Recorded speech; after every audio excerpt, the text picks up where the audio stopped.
Tá todo mundo me ouvindo bem? Sim. Estão me ouvindo bem? Tá. Bom, queria agradecer muito a presença aí do Marcos Vinícius, do Frederico, a Rafa, o Frank Templeton, assim, dispensa apresentações, mas ninguém melhor que vocês para falar um pouquinho da casa. Então, da minha parte, a gente entendo que a gente vai falar um pouquinho, escutar um pouquinho aí de vocês e de cenário, né? Se ater menos assim a produto, mas a gente pode dar uma pincelada nisso depois, se vocês acharem interessante, se houver perguntas. Então, eu passo a palavra aí para o Marcos Vinícius. Começa, Camilo? Eu posso começar, Fifico. Bom, gente, obrigado pelo convite, pela presença de todo mundo aí. Para nós é sempre um prazer estar falando com vocês.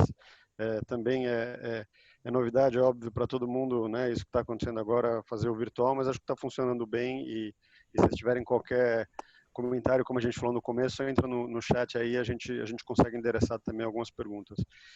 Deixa eu me apresentar então. Eu sou o Marcos Vinícius, eu sou responsável pela operação local da Franklin Templeton no Brasil.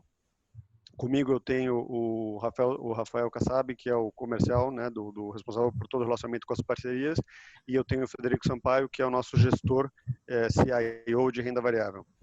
Então, a ideia hoje, eu vou dar uma rápida pincelada sobre a nossa visão, condensando um pouco o que o pessoal lá de fora está falando, tá? Então, a gente tem participado de vários calls aqui internos sobre o que os gestores têm visto e feito lá fora, e aí eu vou pedir para o Fred endereçar especificamente mais a parte de Brasil e focando também no FVL, que é o fundo que ele tem com vocês aí, que é o fundo de ações, tá? Mas só para dar então uma geral em termos de posicionamento da empresa lá fora, primeiro falar um pouco da empresa. A empresa hoje está com, sei lá, aproximadamente 700 bilhões de dólares sob gestão. Então a gente, antes dessa crise, consolidava esse ativo. Óbvio que com essa crise provavelmente os ativos vão cair, né, por todo o movimento de mercado e eventualmente também por resgates, né, globais que estão acontecendo em todo o mundo. Mas de alguma forma a empresa é uma empresa grande, tem um balanço sólido. Eu acho que nessas crises a gente já viveu algumas crises, não nessa magnitude, não uma pandemia, mas a gente observava que nessa crise é muito bom você trabalhar com empresas que têm um balanço forte, que tenham boa liquidez, que tenham baixo endividamento. Eu acho que esse é o nosso caso e a gente vê isso também nessa crise como uma oportunidade para a gente de crescer o nosso negócio. Tá?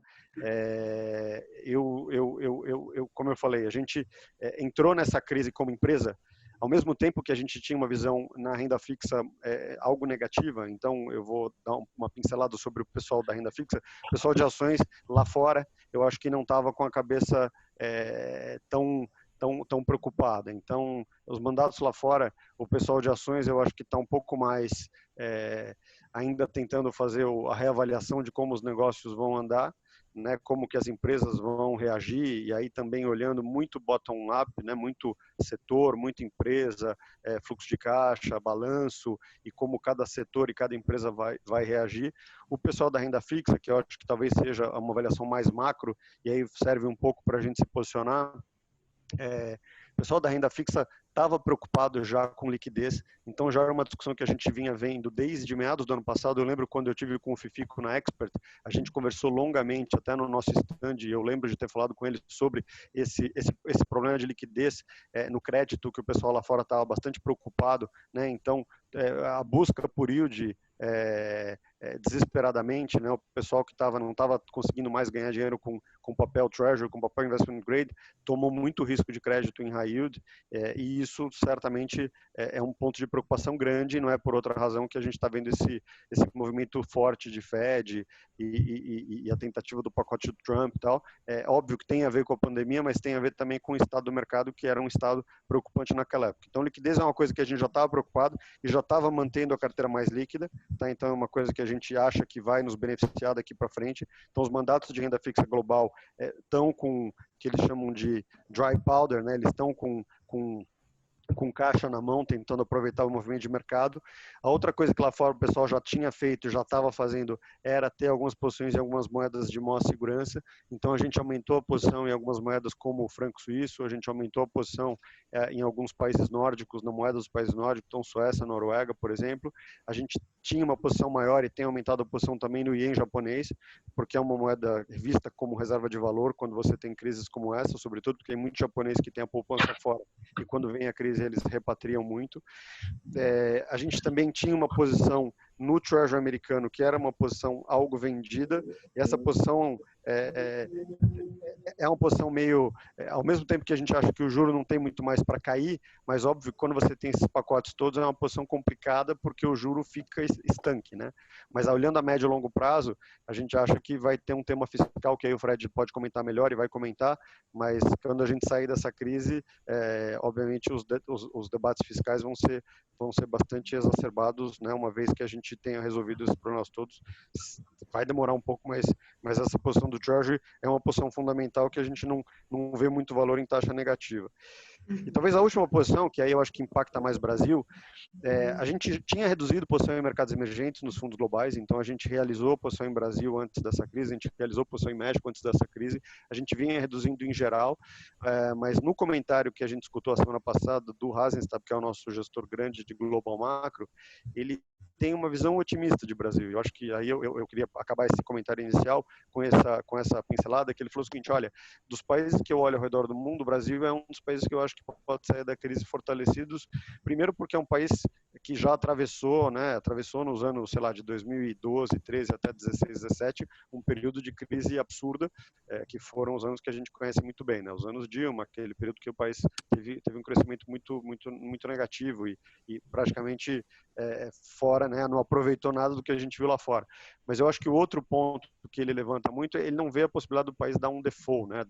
Não é, ainda que o fiscal aqui fique feio, mas na visão dele, ele não vê com a preocupação de crédito o Brasil. Então ele acha que, quer dizer, esse caixa que ele está acumulando agora, e ele não está colocando isso para trabalhar ainda, porque ele acha que o momento é um momento de grande incerteza no curto prazo, mas ele tem essa visão de que Brasil lá na frente pode ser uma posição estratégica importante.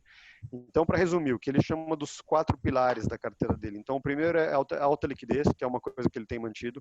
O segundo são ativos de Porto Seguro, que é o Safe Haven, que são essas moedas que eu falei para vocês. O terceiro é essa duration em Treasury, então eles não têm mantido uma posição muito longa em Treasury, tá? Que é uma posição um pouco controversa, mas ele não vê muito valor em ficar comprando Treasury de 10, 20 ou 30 anos nos Estados Unidos ou em qualquer país do G7. E o último ponto é justamente em alguns mercados emergentes ele tem um posicionamento um pouco mais seletivo, mas ele acha que o Brasil talvez seja um posicionamento interessante de acumulação, mas obviamente esperando ainda o desenrolar dessa crise toda. Tá? Antes de passar a palavra para o Fred, eu também queria dizer o seguinte: a gente está trabalhando totalmente do escritório. A empresa tem uma estrutura muito forte de contingência, né? Como qualquer empresa global, a gente tem uma preocupação muito grande, né? Em qualquer crise. A gente viveu o 11 de setembro, a gente tinha escritório no World Trade Center, então sempre foi uma preocupação muito grande, uma paranoia, eu diria. Então a gente conseguiu fazer a transição relativamente rápido. Óbvio que sempre tem um outro, né, problema de sistemas e tal, como todo mundo enfrenta, mas para nós é muito importante que todo mundo esteja seguro, que esteja em casa.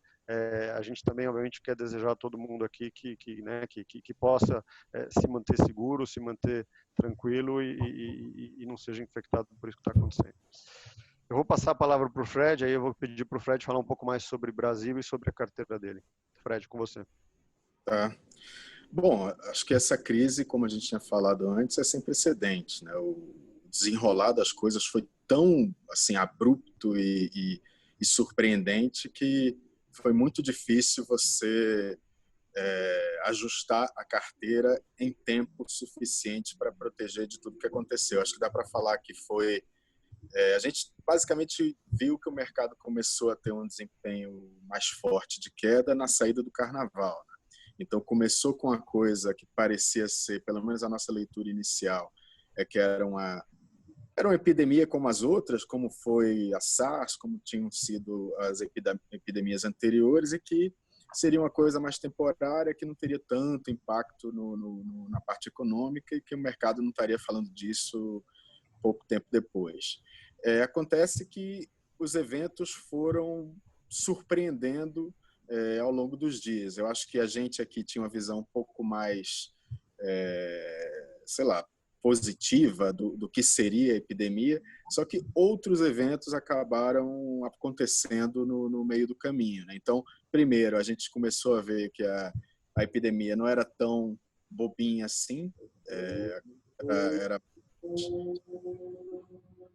complicada do que os exemplos anteriores, e tiveram alguns acontecimentos que acabaram também contribuindo para um cenário bem mais avesso ao risco, né? Então, teve o evento do petróleo, que fez muito preço, que jogou o petróleo para baixo de $30 e o impacto na Petrobras foi instantâneo e foi uma surpresa muito grande. E ali começou, acho que ali foi um movimento que foi importante para começar a se questionar a questão de um potencial risco de crédito, principalmente nas empresas ligadas ao shale gas nos Estados Unidos, essa um pouco mais pontual. Só que a coisa foi se expandindo muito rápido. E aí, o Brasil, até então, que estava se segurando razoavelmente bem, então estava contrariando um pouco o histórico, caindo razoavelmente em linha com o que caía S&P, com o que caía os mercados lá fora. Tudo bem que o movimento do câmbio é uma coisa à parte, mas a Bolsa estava se comportando razoavelmente bem nesse contexto todo. Quando teve o evento da derrubada do veto do Bolsonaro, do BPC, toda essa preocupação fiscal emergiu, e o Brasil começou, então, a se comportar como se comportava em crises passadas, né, com beta 2 em relação ao que acontece no mercado lá fora. E aí a gente viu essa sequência de circuit break e acho que o que trouxe uma dinâmica mais negativa para o mercado local foi justamente esse comportamento da curva de juros, principalmente na parte longa, né? Ali naquele dia a gente viu o circuit break no mercado de juros, jogando então o pré-longo lá para cima, e aí tem toda essa leitura de custo de desconto, de custo de oportunidade, taxa de desconto, e aí nossa bolsa começou num ambiente de muita incerteza, de ninguém saber muito bem o que é a profundidade qual vai ser os impactos econômicos dessa crise, a nossa bolsa perdeu aí a sustentação e desceu muito forte. A gente, na carteira, temos feito... Hoje, num primeiro momento, a gente estava meio que com a visão de que seria temporário, então a gente comprava nas quedas. Quando o diagnóstico mudou e começou a falar, olha, isso aí pode ser mais sério do que a gente estava anteriormente, a gente começou, então, a privilegiar o caixa e começamos a fazer um pouco de rotação de carteira, saindo das empresas que a gente carregava e que tinha um cenário base que deixou de existir. Qual era o nosso cenário base anteriormente? A economia brasileira estava voltando a uma taxa de crescimento mais alta, a gente via o cenário doméstico com melhor perspectiva do que o cenário externo, então a gente tinha muita coisa que estava ligada à aceleração de crescimento no Brasil e um pouco de alavancagem operacional entrando em cena. Esse cenário foi rasgado. Então, o cenário base que a gente tinha anteriormente não existe mais. Todos o cenário base tinham, agora né, Frederico? Acho que todo mundo tinha essa leitura, né, de que o mundo estava desacelerando e o Brasil estava numa tendência de aceleração, né? Ia de um crescimento de 1% para algo maior que 2%. Começou o ano se falando num crescimento ao redor de 3%, e agora, enfim, né? Rasgamos o cenário base. Acho que é o que você falou, era bem delineado, era juro baixo por muito tempo, o Brasil voltando a crescer, por mais que a gente visse decepções nessa taxa de crescimento, ainda assim era uma aceleração de crescimento, por mais que na margem a gente estivesse vendo as revisõezinhas, mas não era meio para baixo que ia mudar o cenário. E aí a gente não tinha muito commodity, tinha mais coisas com alavancagem operacional. Esse desenrolar os eventos nesses últimos dias fez mudar tudo. Então, agora, o Brasil e o mundo provavelmente vão entrar em taxas de crescimento negativas. O que a gente tem visto aí de revisões de PIB denotam isso, né? Então, claramente, PIB tem muita chance de ir para o campo negativo, tanto aqui quanto lá fora. Sim.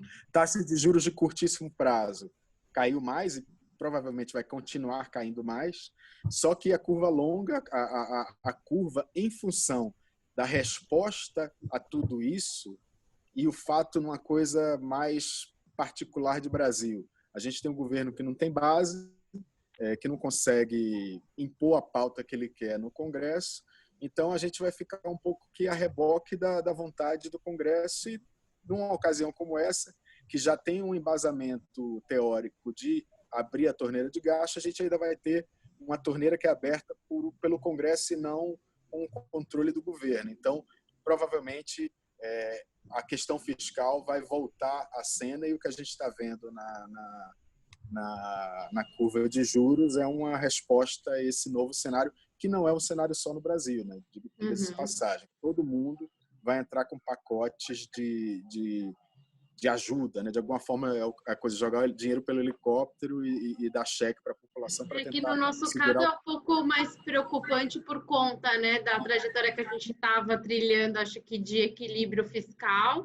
E aí, quando veio aí mesmo a situação foi se agravando, começaram a surgir os questionamentos também aí quanto ao espaço, né, que o governo teria para atuar via fiscal. Acho que por isso também uma pressão tão grande em cima do Banco Central, mais agressivo, de taxa de juros, porque tinha dúvidas em relação a como que o governo iria produzir, né, esse auxílio pelo lado da política fiscal, né? Então, a gente sabe que sim, é necessário por conta da pandemia, é uma questão de saúde, não tem muito o que fazer. Acho que o Rodrigo Maia até estava propondo hoje em discutir, né, separadamente esse orçamento para conter a pandemia, né?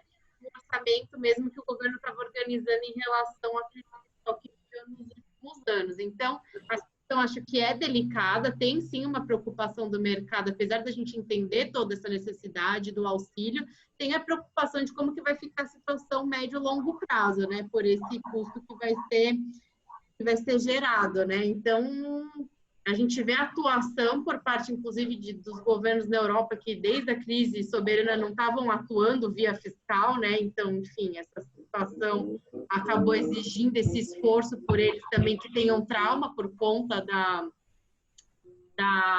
dessa crise soberana lá de, enfim, de anos atrás. Então, a gente está num momento, assim, também tentando encontrar um equilíbrio para responder, né, a essa situação, Frederico?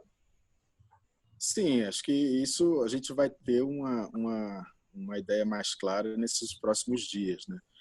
Enquanto isso, uma coisa que tem preocupado muito o mercado e tem, acho que, impulsionado esse movimento nos mercados, se você olhar bem o que está acontecendo, os setores que são lidos como essenciais, ele caindo bem menos, chega até a subir hoje, por exemplo, algumas empresas nesse setor subiram, mas quem consegue continuar de portas abertas e atendendo ao mercado nessa circunstância, aí quem são eles? Supermercado, drogaria, questão de setores de alimentos, todos esses então estão de portas abertas e estão vendo até um comportamento extraordinário de aumento de demanda, né? Então, a gente esteve escutando o Pão de Açúcar recentemente, ele falou que as vendas nas lojas dobraram. Então, está todo mundo correndo, fazendo estoque, está todo mundo... primeiro, todo mundo tem que fazer comida em casa, o pessoal não vai mais para restaurante, o pessoal... Criança em casa. Exatamente, constrói estoque. Então, isso está beneficiando alguns setores, mas o grosso do setor de comércio está sofrendo uma perda enorme e essa é a preocupação do mercado. Quanto tempo esses comércios, por exemplo, shopping center, varejistas de vestuário, quanto tempo essas empresas vão ficar de portas fechadas? E a preocupação que tem hoje grande é com essas pequenas e médias empresas, quanto tempo elas aguentam com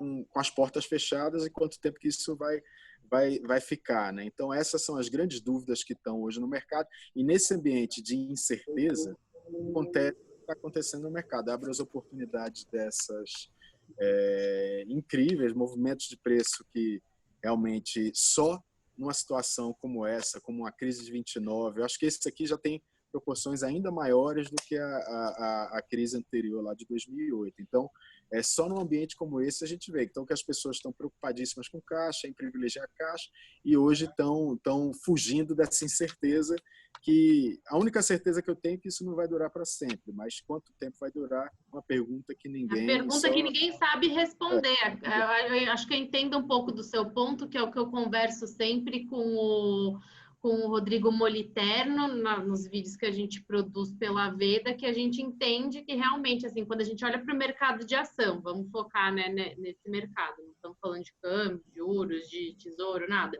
Quando a gente olha para o mercado de ação, a gente entende que muitas empresas ficaram baratas, só que a gente não consegue ainda ter uma noção se a gente já chegou no limite das perdas, né? É que quando você olha para o médio prazo, você entende que o preço dessa ação provavelmente está muito barato agora, que depois tende a ficar mais caro. Então, eu acho que é um pouco na linha do que você tá comentando. Só que, enfim, nesse momento, a gente não sabe dizer, né? Assim, quanto tempo a situação vai durar. Não sei se vocês têm alguma leitura um pouco mais clara disso, assim. A gente identifica potenciais triggers, né? Mas que o timing é muito difícil de acertar. Então, o que é que se fala hoje? Aí extrapola um pouco não, muito, minha área de expertise. Então, lendo o que se diz a respeito dessas epidemias e escutando, por exemplo, o ministro Mandetta falando, ele fala que o pico da coisa vai ser lá para abril, essa curva deveria fletar ali para final de abril, início do mês seguinte. Então, por ali, a gente já começaria a ver uma mudança no fluxo de notícias. Eu acho que isso seria hiper bem recebido pelo mercado, né? Você parar de ter notícia ruim, que é o que está acontecendo, né? A gente está nessa escalada, né? Na parte exponencial da curva, que a cada dia exponencialmente o número de casos. Então, enquanto isso estiver acontecendo, é uma coisa que assusta, e isso vem junto também com uma conscientização das pessoas que estão ficando mais em casa, consumindo menos, e as autoridades em questão têm feito bloqueios. Então, fecha parque, fecha comércio, fecha shopping, e tem coisas até que são exageradas. Fecha transporte público, e aí o cara que teria que trabalhar lá no frigorífico, ele não pode chegar na fábrica. Então, essas coisas estão conseguindo reverter, mas a notícia assusta e deixa todo mundo preocupado. O que vai acontecer com a receita? Você tira a receita por um trimestre, o que acontece com o lucro dessas empresas? Então, é isso que tem assustado muito o mercado agora e tem, acho que, colocado mais lenha nessa fogueira. Daqui a um mês, não sei quanto que vai ser, 15 dias, um mês e meio, 2, não sei. A gente vai ver uma inversão dessas notícias. Quando a coisa fique mais flat, realmente, a gente começa a ver, olha, parou, melhorou. E é o que aconteceu, por exemplo, com o meu chefe. O meu chefe fica em Singapura, ele sofria a gente via acontecendo isso, ele já estava em home office já há 2 meses, justamente naquele dia que teve aquela queda gigante de 14%, circuit break na nossa bolsa 2 vezes, lá em Singapura eles estavam saindo do home office e voltando para o trabalho. Então, foi até uma infelicidade no time, quando eu olhei e falei, olha, isso aí, você vê, é temporário, então daqui a pouco a gente volta ao normal. Só que estava justamente no período que estava chegando nos Estados Unidos, aumentando aqui no Brasil. Então, essas coisas, o timing acabou sendo ruim, porque afetou o Ocidente muito justamente nesse período. Mas lá as coisas estão voltando à normalidade. Então, quando aqui a gente começar a ver isso também, e a gente começar a conseguir dimensionar o tamanho do prejuízo aí das empresas, o tamanho de quanto que vai ser a perda em vendas, aí acho que o mercado começa a fazer mais conta, começa a entrar um fluxo mais comprador, e aí a coisa começa a olhar. Então, quando fala, melhorou aqui, melhorou ali, melhorou, voltou, aí pensa, abriu shopping, abriu não sei o quê, aí volta tudo com força de novo. Mas até lá tem que ter sangue frio aí para olhar o que está acontecendo. E o Banco Central hoje divulgou, né, um pacote de medidas aí para tentar amparar, enfim, as empresas, né, para melhorar, para dar uma liquidez aí para o sistema bancário ter condições de amparar as empresas. Como que você enxerga? Eu acho que é importante como um movimento preventivo. Não vai mudar o cenário de curtíssimo prazo, porque é uma coisa que não é porque você tem crédito que você vai sair na rua e consumir, sei lá, comprar uma camisa na Renner, que está fechada. Mas você tira um pouco do medo de que amanhã pode haver uma crise de liquidez e, sei lá, banco ficar com balanço esticado, as empresas terem problema para honrar um eventual compromisso. Então, isso é importante, tem seu lugar e é necessário.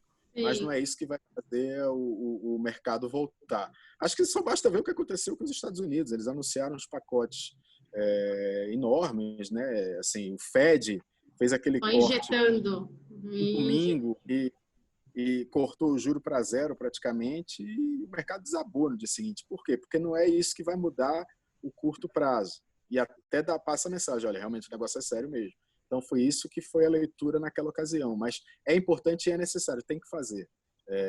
A questão agora é mais assim, vai depender mais do comportamento da coisa, da epidemia mesmo. Todo. E a discussão que tem que ser monitorada tem uma vertente já muito preocupada com o impacto econômico, né? Porque hoje a crise está sendo conduzida com a visão mais médica, e tem gente falando, olha, mas veja bem, o impacto econômico pode criar um problema social muito maior do que a própria epidemia lá na frente. Então, essa discussão, hoje até mesmo isso foi perguntado para o Maia, e ele está dizendo, olha, a gente vai analisar isso até, se não me engano, ele deu mais 2 semanas, se não me engano.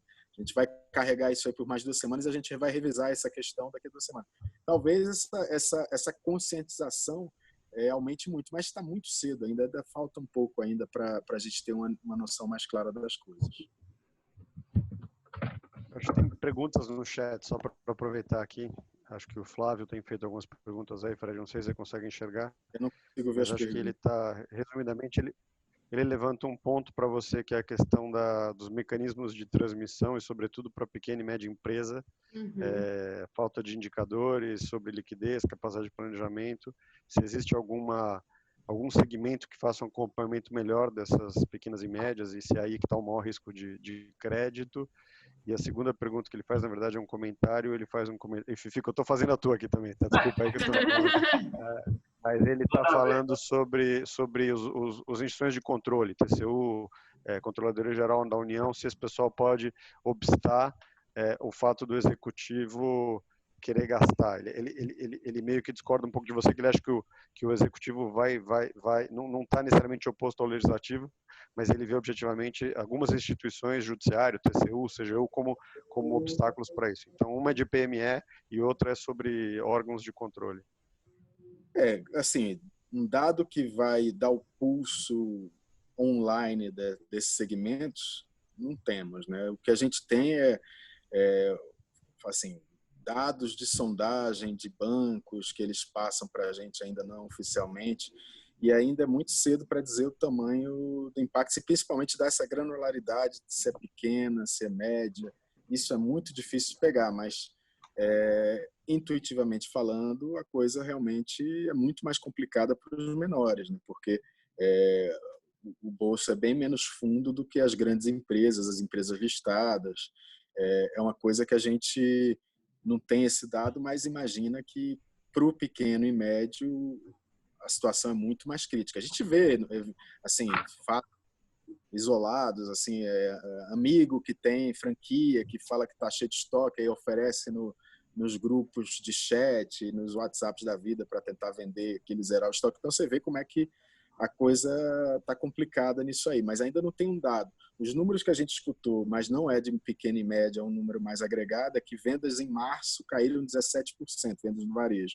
Isso porque tem segmentos que jogam muito para cima esse número. Não jogam para cima, assim, puxam a média mais para cima, né? No caso, supermercados e supermercado, a ponderação dentro de vendas do varejo é gigantesca, né? Infelizmente, os dados eles têm aí um delay para serem divulgados. Acho que o último dado que a gente tem de vendas do varejo é do mês de janeiro. A gente não tem dado nem de fevereiro e muito menos de março, que a gente vai ver lá para fim de maio, né? No final de abril para maio. Se ela tem um indicador de varejo, supostamente eles conseguem pegar isso mais na margem, mas ainda não saiu ainda o dado deles aqui, pelo menos não chegou aqui para mim ainda, mas sim, não vai vir coisa boa, com certeza, não vai vir coisa boa. E quanto a outra pergunta a respeito dos gastos, né? A questão eu vejo assim, o governo federal ele quer aumentar gastos, não tenho dúvida disso. O que me dá um pouco de preocupação e outra coisa, é necessário. Acho que esse é o momento que você tem que realmente intervir e tentar fazer um colchão de proteção, principalmente para os mais vulneráveis. A questão só, quando entra um pouco nessa disputa de Congresso com o Executivo, é que não necessariamente o que vem daí é o pacote mais adequado para enfrentar a questão. Então, por exemplo, se vier coisa que aumenta, sei lá, recursos para funcionalismo, que às vezes acontece, os lobbies funcionam, né? Isso é péssimo, são justamente esses caras que têm já uma proteção social enorme. O que precisa ser protegido agora é o cara que não tem carteira assinada, é o cara que é o pequeno negócio, é o cara que trabalha, sei lá, no comércio lá do Ibirapuera vendendo suco e coisa, porque esse cara realmente proteção nenhuma. Então, são esses aí que precisam, e como que são as medidas para atingir esse segmento que é o mais difícil de elaborar e principalmente na velocidade necessária. Eu acho, só para complementar esse ponto, que é um ponto crucial, esse negócio do lobby, e a gente acompanha isso, quer dizer, não é só no Brasil, né? Isso é no mundo todo, e de alguma forma, nos Estados Unidos vocês devem estar vendo aí que o Congresso americano, o Senado, pelo segundo dia não passa o pacote do Trump lá dos 2 trilhões, e a discussão é claramente sobre lobby. A discussão é praticamente, você tem lá o cara de restaurante, tem um lobby mais fraco do que o cara de hotel, então o cara de hotel vai ter uma parte maior do pacote, então é um jogo meio pesado, e no final das contas é um pouco isso. A gente viu isso a gente viu em 2008, 2009. A gente viu exatamente essa mesma situação. Quando o pessoal negociava os pacotes, todo mundo tenta botar nessas emendas alguma coisa que facilite o seu segmento. Em alguns casos, porque os segmentos estão sofrendo independentemente da crise. Então, por exemplo, a história de hotel é um bom exemplo, né? O hotel é um segmento que estava sofrendo uma disruptura por causa de Airbnbs e nova economia e tecnologia e tudo mais. Então, de alguma forma, são muitas coisas que atuam em conjunto, e aí, no curto prazo, o clamor popular faz com que essa coisa tenha que passar, porque se não passa, a bolsa cai 10 hoje, cai 10 amanhã, então fica tudo, e aí na manchete do jornal fala, o pacote do Trump não passa. Então, eles acabam fazendo um pouco tem uma margem de negociação aí, um leverage grande, para que um ou outro consiga passar. E aí esse custo a gente vai sentir daqui a, sei lá, alguns meses, para não dizer alguns anos. Mas é um negócio que está acontecendo exatamente agora, como a gente fala, né?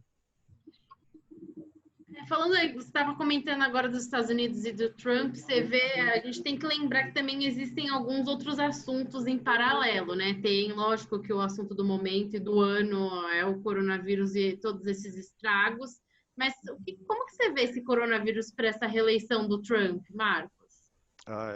Eu acho que é a pergunta do milhão essa, ou do trilhão, porque assim como eu não vi o Rodrigo Maia, mas o Fred falou, o Trump fez um tweet hoje, né? Para quem não segue o tweet do Trump, tem que seguir, né? Porque no final das contas mexe o mercado. Mas o que ele falou foi o seguinte: vamos fazer um reassessment daqui a 15 dias. A gente faz agora e daqui a 15 dias a gente revê. Porque hoje a gente também, todos vocês que estão em redes sociais, e somos todos nós, a gente começa a perceber um clamor popular de um lado ou de outro. Então, sei lá, durante o final de semana, você já viu um peso um pouco maior do pessoal falando, falidos versus falecidos, né? Então tem o grupo do pessoal que fala, não, temos que ficar em casa mesmo e temos que proteger, porque senão a gente vai seguir o caminho da Itália, e tem outro pessoal que fala que não, o remédio vai ser vai matar mais gente do que né, a própria medida. Então a gente tem que fazer um reassessment. Então eu acho que o Trump obviamente vai tentar sair disso como herói. E ele está sendo muito escrutinizado para ver se ele vai tomar essas medidas. Ele, como Bolsonaro, ele foi lento para perceber que isso era um problema, e ele está tentando tomar as rédeas da situação. E lá como cá, e é muito curioso, que são coisas que acontecem em paralelo. Lá como cá também existe uma queda de braço entre os governadores. Então, Nova York, que é o estado mais afetado, como é São Paulo aqui, o Cuomo, que é o governador de Nova York, abraçou a causa e está mandando todo mundo ficar em casa, meio que a contragosto do Trump no primeiro momento. Então, lá como cá, tudo isso está sendo usado politicamente. A questão é que aqui a eleição para presidente ainda é daqui a 2 anos, né? Lá não, lá é agora. Então, a resposta não dá para te dar ainda, porque depende como eles vão sair disso. Eu acho que se o Trump conseguir, honestamente, se o Trump conseguir, nesses pacotes todos, segurar a economia, porque ele fez, nesses 3 anos e pouco, ele fez da plataforma dele a bolsa, né? E ele falou, enquanto você está ganhando dinheiro na bolsa, isso é culpa. Só que agora tudo que foi ganho zerou. Né, todo o ganho do governo Trump agora virou negativo. A cada de sexta-feira e hoje virou negativo. Então ele não tem mais isso como bandeira.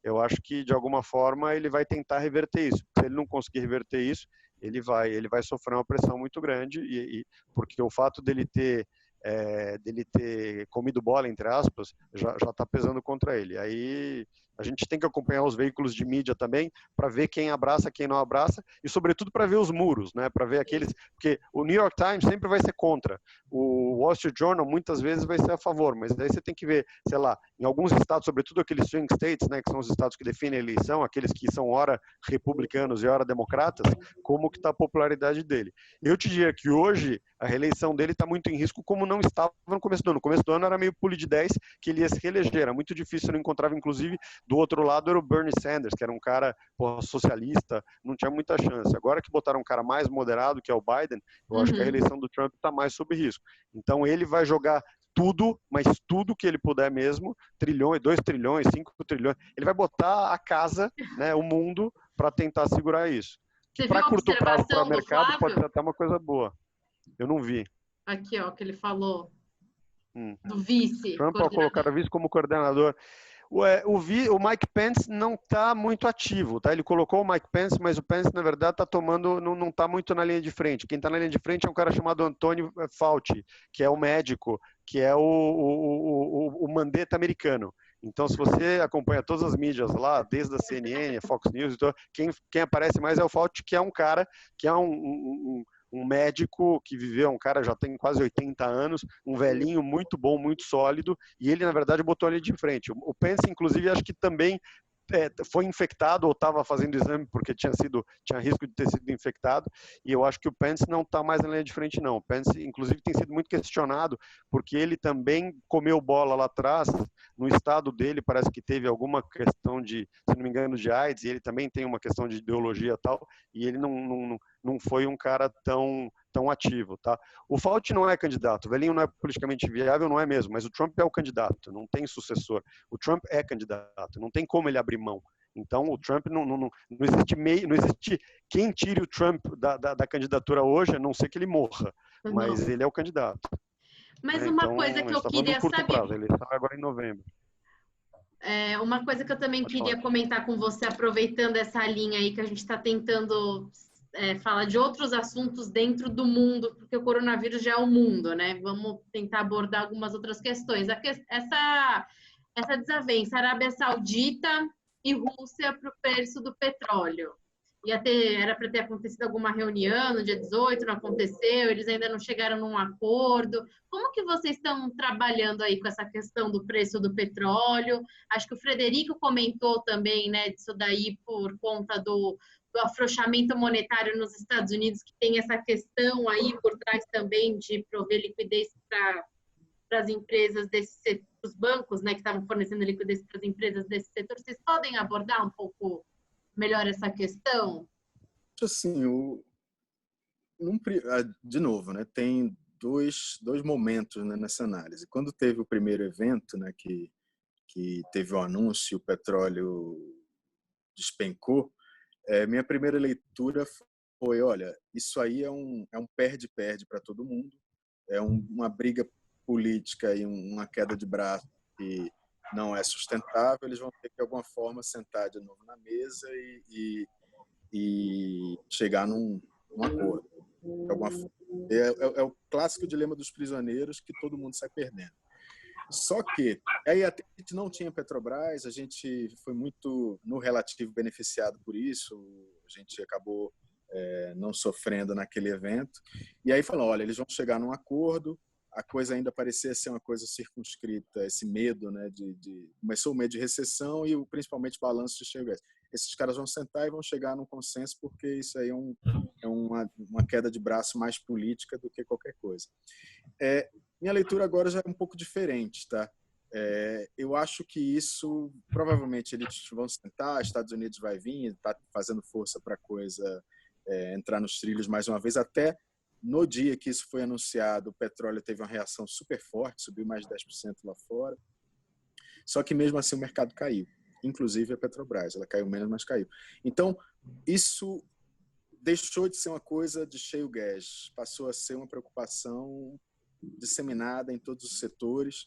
Eu acho que por mais que eles sentem na mesa e cheguem num consenso, o petróleo não volta mais para aquele 50 que ele estava lá. Pode até melhorar, está lá, não sei quanto fechou hoje, está 26, até $26, sei lá, e sube lá para 30. Ainda assim, falando especificamente do nosso caso, Petrobras, para zerar o fluxo de caixa dela, ela precisa do petróleo a 35. Então, a Petrobras tem um balanço esticado, a história dela estava muito ligada a uma desalavancagem por conta dessa política de preços que estava seguindo o preço internacional, venda de ativos, e, assim, o pré-sal é um petróleo eficiente, né? Um petróleo com custo mais baixo. Só que, ainda assim, ela precisa de petróleo a 35. Então, hoje, quando você olha a circunstância, ela está com petróleo que não fecha as contas. Num cenário como esse, esquece venda de ativos, porque não tem nem comprador agora querendo gastar dinheiro nisso, então não é por aí que vai vir a desalavancagem. Então, hoje, eu afastaria minha mão de Petrobras nesse cenário aí de mundo diferente. Eu prefiro, de novo, empresas com balanços mais sólidos, principalmente se tiver caixa líquido, melhor ainda, que tem um negócio que não dependa de desalavancagem, como é o caso da Petrobras. Tá? E aí a gente vai ter que andar, assim, o cenário lá fora, quando eles sentarem e chegarem no consenso, vai contribuir para uma volta à normalidade, mas não é uma coisa que vai sozinho resolver os problemas, não. Beleza. Fifico, você está anotando aí alguma observação? Não, eu acho que foi muito bem falado aí pelo Frederico, você, Marcos. Não sei se tem algumas perguntas chegando aqui, talvez a gente possa... Não, na verdade, já foram respondidas. Enfim, acho que se não tiver mais perguntas, a gente pode ver como é que você quer fazer. Acho que o Rafa vai participar um pouco aí também, né, Rafa? Dar uma pincelada final. Eu estou bem satisfeito. Eu acho que eu passei por todos os eventos aí que eu estava mais com dúvida dessa eleição do Trump, porque a gente fica tão focado, né, nessa questão do coronavírus, só que tem algumas coisas que elas não vão deixar de existir, que na verdade elas vão existir agora dentro do contexto do coronavírus. E, os dois que eu levantei, se alguém quiser mandar por chat, é essa questão do petróleo e da eleição nos Estados Unidos. Se alguém tiver alguma observação, algum outro evento que nós... Eu queria falar só uma coisa rápida, aproveitar, só uma coisa que a gente tem visto muito, e em todas as crises também, isso são aquelas coisas que a gente vê em todas as crises. Acho que uma delas, e a gente tem alguns gráficos legais até para quem tiver interesse no nosso site, que é aquele franklintempleton.com.br, que a gente coloca historicamente como em cada crise o mercado se comporta. e como ele recupera, quanto tempo demora, quanto a bolsa cai, quanto a bolsa sobe, estatísticas que a gente vê divulgadas, mas a gente consolida alguns desses materiais. E tem junto com isso também alguns materiais que lidam com psicologia do investidor, que eu acho que esse momento é um momento tão de saúde física quanto de saúde mental, né? E quanto que a gente consegue ter paciência e nervos de aço para aguentar essa queda. E eu acho que a primeira pergunta que todo mundo tem feito para nós desde a primeira queda foi se já chegou no piso. E obviamente a resposta é não tem a menor ideia, porque ninguém tem a menor ideia, mas o que a gente consegue perceber é que duas coisas. O primeiro é que existe um movimento de capitulação, né? Quando todo mundo joga a toalha, esse é o piso, e eu acho que ainda não chegamos nele, porque tem muita gente que não jogou a toalha e que ainda acredita. Mas o segundo ponto é que se a gente tiver, independentemente de você querer acertar, né, o movimento do piso, é a possibilidade de você ficar fazendo movimentos pontuais de preço médio, tanto para entrar quanto para sair. Então, o pessoal que precisa de dinheiro, às vezes o pessoal começa a capitular, ou próximo de capitular, você começa a ler muita matéria negativa, tipo uma que circulou nesse final de semana e que falava da crise de 29, isso que o Fred falou agora. Teve uma matéria que você lê, cara, eu fiquei deprimido, porque você lê o negócio e fala, cara, morremos, né? Olhei ao meu filho e falava, não vou conseguir pagar a escola. Você fica naquele clima tal. Quando você entra nessa vibe, você tem vontade de vender tudo. E quando você vende tudo geralmente é no piso mesmo. Então, o cuidado que a gente quer falar aqui, que são duas coisas óbvias. A primeira delas é, não façam movimentos drásticos nem para cima nem para baixo. Então, se precisar vender para fazer caixa, ou se quiser comprar para aproveitar os movimentos de mercado, façam gradativo. É o tal do dollar cost average, que aqui no Brasil a gente conhece como preço médio, que não tem muita fama boa no Brasil, né? Os mais antigos sabem que a gente não chamava de preço médio, mas essa é uma recomendação que a gente sempre faz e em toda crise ela funciona, tá? Na alta ou na baixa, vai montando aos poucos a carteira. Faz posições picadas, faz todo dia, cada dia é um dia diferente, cada dia é uma agonia diferente, mas isso é uma disciplina que a gente tem que ter de não fazer tudo ao mesmo tempo. O segundo comentário que eu queria fazer, que também é bastante óbvio, mas ficou cada vez mais claro nessa crise, é a história da diversificação, tá? A gente observava, e aí teve a primeira pergunta nesse grupo foi de fundo imobiliário, e aí, ainda que a gente não administre fundo imobiliário, mas o Fred tem recebido essa e pode comentar também, tá? Mas o que a gente percebe é, todo investimento tem seu mérito. Então, quando você monta a tua carteira, ainda que no curto prazo as coisas tenham convergido, então no curto prazo tudo convergiu porque o pessoal precisou fazer caixa, né? Então, o ouro caiu, o dólar caiu, o imóvel caiu, o Bitcoin caiu, tudo caiu. Por quê? Porque todo mundo estava desesperado e todo mundo saiu para vender para fazer caixa. Mas ao longo do tempo as coisas vão se diferenciar, vão tomar seu rumo. E nessa hora você vai ter percebido que vai ter sido muito importante você montar uma carteira que tivesse um pouco de dólar, um pouco de bolsa, um pouco de imóvel, um pouco de tudo, tá? Então a diversificação funciona sempre, independentemente de ser uma pandemia, uma crise bancária ou qualquer outro tipo de crise. E as pessoas ainda não se dão conta disso e tem ainda muita carteira concentrada, seja em, sei lá, e desde a NTNB, que foi outra coisa que a gente recebeu muito, né, o pessoal que perdeu dinheiro com Belonga e falou, mas como, renda fixa, né, não perde, não dá negativo, óbvio que o pessoal daqui não, porque o pessoal daqui já sabia, mas de alguma forma, esse conceito de você diversificar a carteira, ele é básico, ele é óbvio, mas as pessoas ainda não seguem, tá? A gente tem algumas perguntas aqui. Frei, comenta um pouco rapidinho de imobiliário, aquilo que você falou semana passada, que eu achei que foi um comentário legal, de que não é tudo a mesma coisa. Acho que vale a pena você falar. Imobiliário que você fala? Fundo imobiliário. Assim, o que é que aconteceu, né? Muita pessoa física, principalmente, nesses últimos meses, até no último ano e tal, fizeram essa migração fugindo, né, da renda fixa baixa e procurando o dividend yield do fundo imobiliário. E aí agora a gente vê que o movimento de saída está bem forte também, né? Então, da mesma forma que a gente viu aquela alta muito forte puxada pelo fluxo, agora a gente está vendo uma queda também puxada pelo fluxo, pessoal vendendo.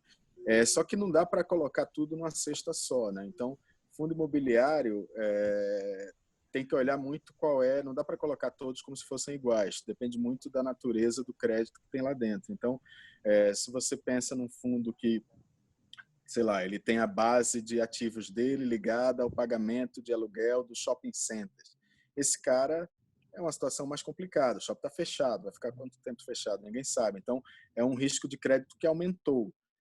Tem outros que têm, sei lá, imóvel AAA de um cliente só, num build-to-suit de uma indústria que não vai fechar. Esse cara deveria passar incólume. Então, não dá para colocar tudo numa cesta só. Fundo imobiliário tem suas especificidades, você tem que entender o que tem lá dentro. Não dá para fazer uma análise genérica de tudo. O fato é que, com essa curva de juros e com a NTN-B mudando o patamar do que pagava, então hoje o juro, sei lá, pré de 30 para 2030 está pagando 8 e tanto, a NTN-B de 50 já foi para 5. Então, esse custo de oportunidade, com certeza, reduz a atratividade do fundo imobiliário também, reduz a atratividade do dividend yield desse fundo imobiliário. Então, não dá para dar uma resposta geral para todos eles. Deixa eu pegar mais duas aqui que chegaram. Uma é de velocidade do Alvimar, que fala da velocidade das informações que podem influir na extensão e na retomada. Sem dúvida, eu acho que é uma pergunta muito boa. Eu estava brincando aqui, antes da gente começar, eu mostrei para o pessoal aqui esse livro, para quem não quer ver, chama-se Factfulness.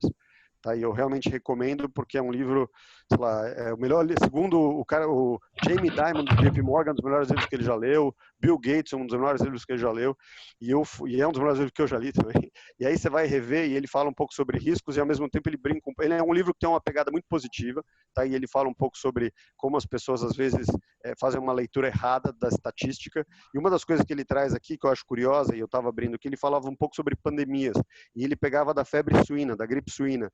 E ele fala que no período de mídia social, quando começou a gripe suína, para cada busca que você fazia, ela trazia, sei lá, no total trouxe mais de 250 mil artigos contra 8 mil artigos da tuberculose. A tuberculose matava mais e matou mais do que a febre suína. Então, claramente, mídia social traz um impacto muito grande sobre tudo isso, a reverberação disso, a forma como não só fake news, tudo que a gente recebe, mas a forma como a notícia chega e a forma como a narrativa chega. Como eu falei, a narrativa de um lado e de outro, claramente vai influenciar tanto a crise quanto a retomada. Eu acho que claramente é um problema de coordenação, é um problema de como a população vai abraçar isso. Então, se a população abraça ou não abraça, por exemplo, a reclusão, ou se a população abraça ou não abraça o fato de você, né, ter, por exemplo, um pacote de ajuda aos desempregados e a forma como isso chega na ponta final, como o Fred falou, ou se isso é filtrado por, sei lá, lobbies específicos, isso certamente vai influenciar tanto na crise quanto na retomada. Mas eu acho que um fator importante aí,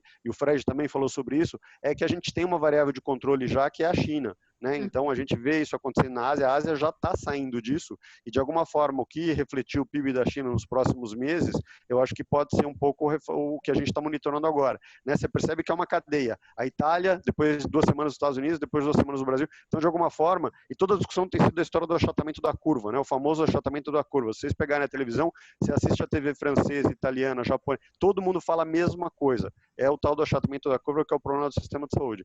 Então, sim, influi a forma como a notícia chega, a velocidade da informação e a forma como o ângulo da informação é dado, né, o peso que você dá. Se você faz uma leitura de que isso mata menos gente do que mata o ebola, por exemplo, é uma leitura positiva. Agora, óbvio que a leitura negativa é o sistema de saúde, como isso pode fechar o teu país e impactar. Então, são coisas que, sim, vão impactar tanto a crise quanto a retomada. A questão do Flávio com relação à moeda, a gente tem uma posição vendida no euro, tá? Globalmente, a gente tem uma posição negativa do euro, e eu acho que essa crise vai exercer. Algumas coisas vão acontecer depois da crise, e aí vocês vão ver vários profetas falando sobre isso. Eu acho que uma delas, claramente, é a discussão de Europa, tá? E uma das discussões que a gente tem observado muito hoje, vocês devem ter recebido vários vídeos também de italianos que estão se sentindo desprezados, né, pelos europeus, fecharam, deram as costas para eles e tudo mais, e eu acompanho, eu tenho alguns amigos na Itália, um deles é um cara que foi meu mentor, e é um cara que pega muito pesado contra a Lagarde, né, que é a presidente do ECB, né, do Banco Central Europeu, e eles acham realmente que tem uma dificuldade muito grande de sobrevivência do euro a médio e longo prazo. Então, a gente, como casa, tem uma posição vendida no euro. Vocês estão observando que ele está chegando perto da paridade agora, então a gente não tem o euro com a posição comprada no longo prazo, pelo contrário, a gente está em posição vendida. Acho que também estão perguntando como que ficou o Brexit depois de tudo isso. Não, acho que ele falou independente Brexit, que ele falou, temos o futuro da União Europeia. Acho que o futuro da União Europeia está muito mais na direção de um Brexit do que da continuidade. Hoje a forma como a gente está vendo é esse. O Brexit é um dado já, né? Isso acho que já estava no preço. O que talvez não esteja no preço é que alguns países que ainda não estão, não está na grande mídia, o impacto que vai ter. Um deles é o Reino Unido, né? Que o Reino Unido foi atrasado, porque o Boris Johnson tinha uma tese de imunidade coletiva. E a Índia, eu acho que é uma grande dúvida. A Índia é uma grande dúvida, primeiro porque a Índia as estações são diferentes de outros países, não é que nem a gente aqui que é verão, inverno, outono, eles têm monções e tal. Então a Índia, que é um país gigantesco e que está agora em lockdown também, mas é um país que tem carências enormes do ponto de vista de saúde, a gente não sabe exatamente como vai ser impactado, né? Então eu acho que ainda tem países que vão sofrer muito que ainda não estão no preço. Né? Mais alguma observação? Mais alguma pergunta, pessoal? Dadas as dúvidas. Dá um alô? Oi, Fifi. Tô ouvindo. Não, eu só queria complementar, reforçar o que o Marcos Vinícius falou sobre a diversificação, sobre a importância disso. Eu acho que todos nós, agentes do mercado e investidores, vamos sair dessa crise pensando diferente, né? Não só como alocadores, como investidores, mas também como seres humanos. Mas, enfim, é bastante importante a gente trabalhar muito, nós mesmos, como alocadores, porque a gente sabe que, obviamente, a gente não espera uma crise tão forte, mas as crises vêm. E quando você está mais preparado, com um portfólio mais balanceado, coisas mais correlacionadas, enfim, é isso. Eu acho que o trabalho que a Franklin Templeton vem desenvolvendo há pelo menos 20 anos, né, Marcos, que a gente conversa, vai começar a refletir agora mais, que a gente precisa buscar ativos fora do país. E, enfim, eu acho que nós vamos sair mais fortes aí, tá? Logo mais, se Deus quiser. É isso. Paciência, com paciência e parcimônia, né? Exatamente. E resiliência. Resiliência. Para quem está muito apertado, e parcimônia para quem quer alocar, achando que a última oportunidade está agora no dia seguinte. Mas, como o Frederico colocou bem isso, dá tempo ao tempo, mas acho que também não quer dizer que a gente vai ficar aí só olhando e não reagindo, né? Eu acho que tem um aspecto positivo de tudo isso, que, assim, diferente do que a gente viu, né, na última crise lá em 2008, onde os governos e os bancos centrais, eles tiveram, na verdade, eles foram reativos, né, a tudo que estava acontecendo. Nessa situação, a gente está vendo até que uma proatividade, né, eles estão se antecipando, a mesma atuação do Fed, não esperou os dados negativos, já atuou com corte de juros, injetando, enfim, dinheiro na economia. Então, assim, parece que está todo mundo coordenado para tentar minimizar, não que isso vai evitar, mas para reduzir os impactos, né, recessivos que essa pandemia deve causar para a economia global no primeiro semestre, né? Então, assim, lógico que muito dos PIBs do primeiro e do segundo trimestre e a extensão, talvez, para terceiro ou quarto trimestre vai depender do tempo, que é aquilo que a gente estava conversando, que é essa variável que a gente não tem noção do tempo de duração.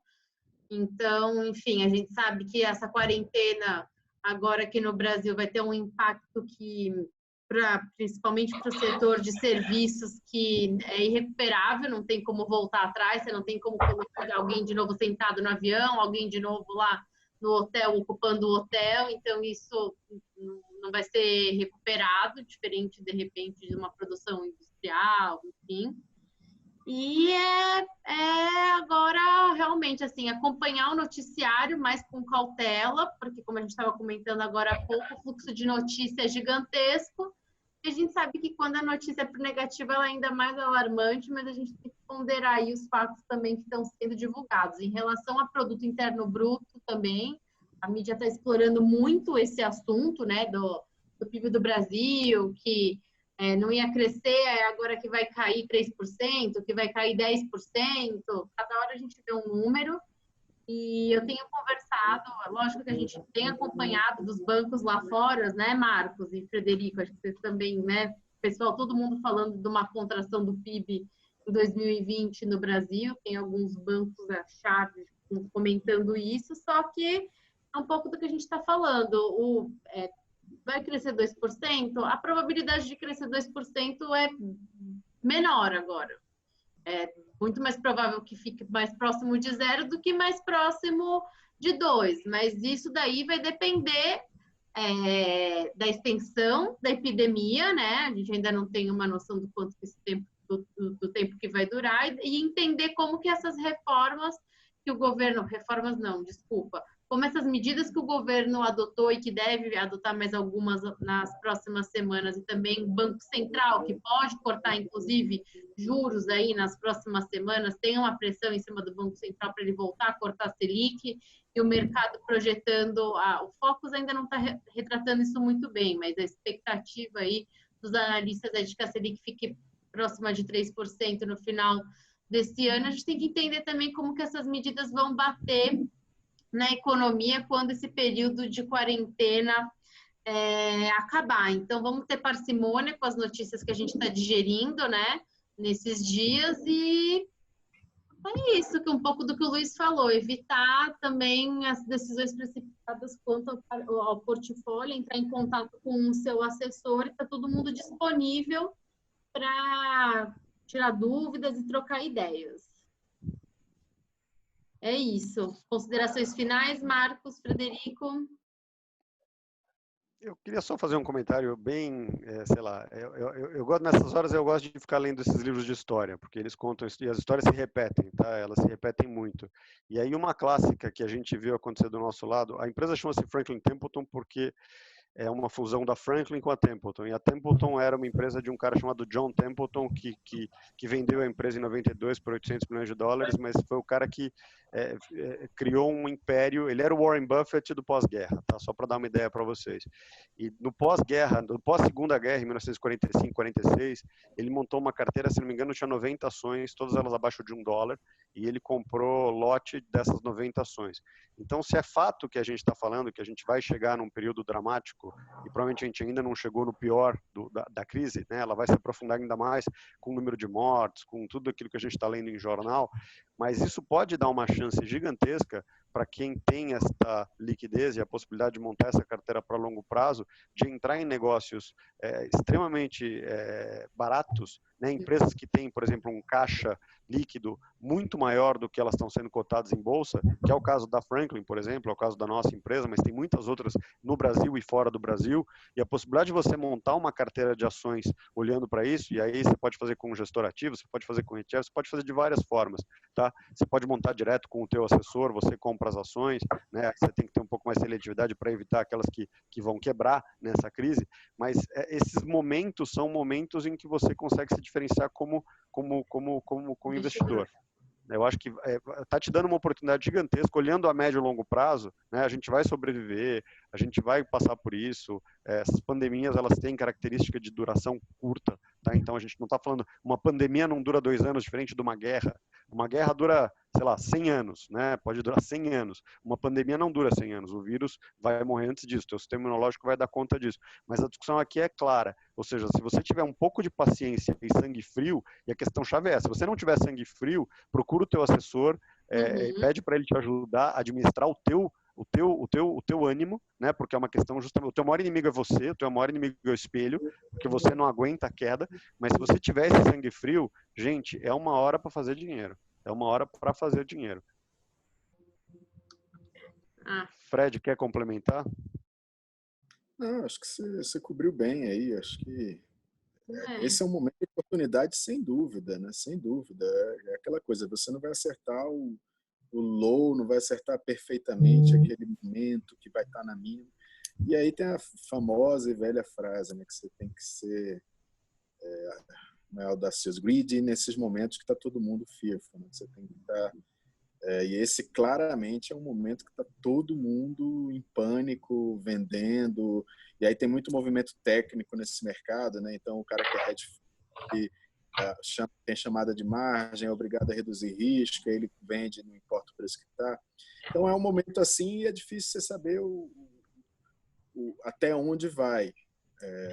Mas você levantou um ponto. Isso aí é uma coisa...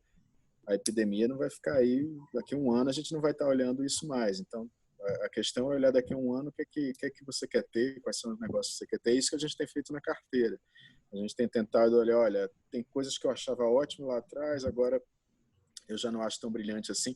Os preços relativos estão mudando tanto e tão rápido, num dia, dentro de um dia, uma coisa tão bizarra que a gente tem procurado fazer isso. Então, mudar um pouco a seleção para estar com a carteira que é isso que eu acho que é mais vencedora para um horizonte um pouco mais longo. E aí é importante, por exemplo, teve um oba-oba, né, uma febre com essa coisa das small caps, e a gente pelo menos estava com a carteira que a gente já estava meio que mordido de cobra de 2007, né, que foi um período parecido que as small caps estavam disparando e parecia assim um maná. E isso a gente sempre olhou com muito receio para esse tipo de investimento, que é um casamento, né? Então a gente não tinha muita small cap na carteira e está sendo possível hoje fazer essa migração, né? Com um pouco mais de tranquilidade, porque agora é difícil, né? Você está casado com um emprego que literalmente small cap é um negócio que não é tão bom quanto uma empresa grande já estabelecida. Legal. Bom, pessoal, agradeço vocês aqui pela participação. Dúvidas depois, alguém, se não conseguiu mandar agora, quiser mandar por e-mail, fica à vontade. Agradecer aos meninos, Marcos, Frederico, aí pelos esclarecimentos. E acho que resiliência é a palavra da vez. É isso aí. Obrigada. Obrigado, Camille. Obrigado, Chico. Obrigado, Grazi. Valeu. Até a próxima. Tchau, tchau. Tchau, Obrigada. Obrigado, viu, gente? Um abraço. Abraço.